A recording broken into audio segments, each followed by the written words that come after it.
Hi అండి. Welcome back to my channel ప్రేమతో వండండి, ప్రేమతో వడ్డించండి. ఇవాళ మనం దోసకాయ పప్పు ఎలా చేయాలో చూద్దాం. చాలా చాలా బాగుంటుంది. ఈ రెసిపీని స్టార్ట్ చేసే ముందు మన ఛానల్ ఎవరైనా సబ్స్క్రైబ్ చేయకపోతే సబ్స్క్రైబ్ చేయండి.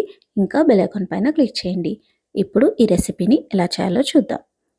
ముందుగా ఒక చిన్న దోసకాయని తీసుకున్నాను. దీన్ని బాగా వాష్ చేసేసుకొని దీని లోపల ఉన్న సీడ్స్ అన్నీ తీసేసి చిన్న చిన్న ముక్కలుగా కట్ చేసుకోవాలి. సీడ్స్ లేకుండా ప్రాపర్గా తీసేసుకోండి. సీడ్స్ తీసేసిన తర్వాత పొట్టుతోనే దీన్ని కట్ చేసుకోవాలి. చిన్న చిన్న ముక్కలుగా ఇలా పొట్టుతో కట్ చేసేసుకొని పెట్టుకోండి.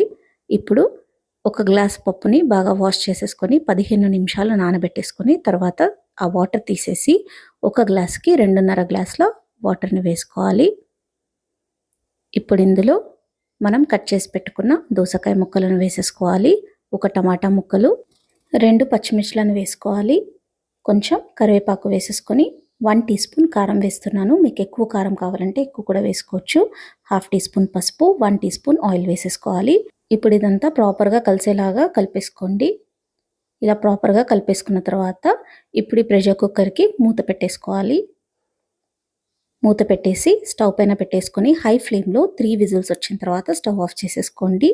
దీంట్లోని ప్రెషర్ అంతా వెళ్ళిపోయిన తర్వాత మూత ఓపెన్ చేసేసుకోండి.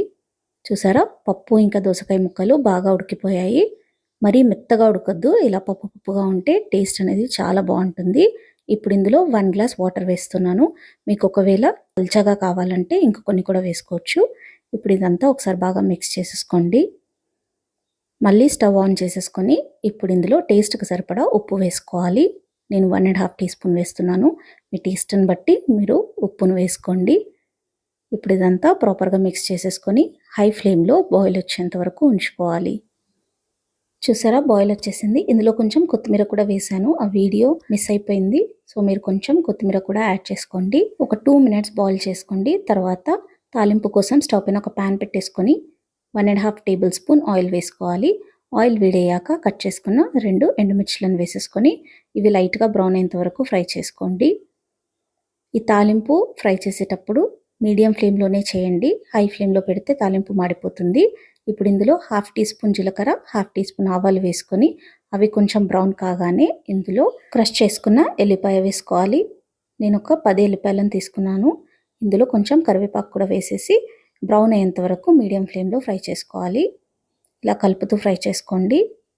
చూసారా, ఎల్లిపాయలు బాగా బ్రౌన్ అయిపోయాయి. ఇప్పుడు ఇందులో కొంచెం పసుపు వేసేసుకొని దీన్ని బాగా కలిపేసుకొని స్టవ్ ఆఫ్ చేసేసేయండి.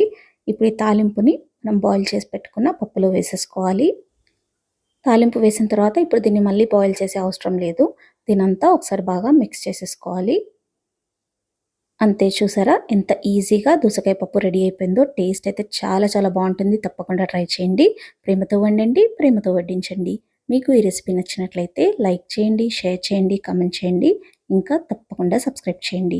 Thank you.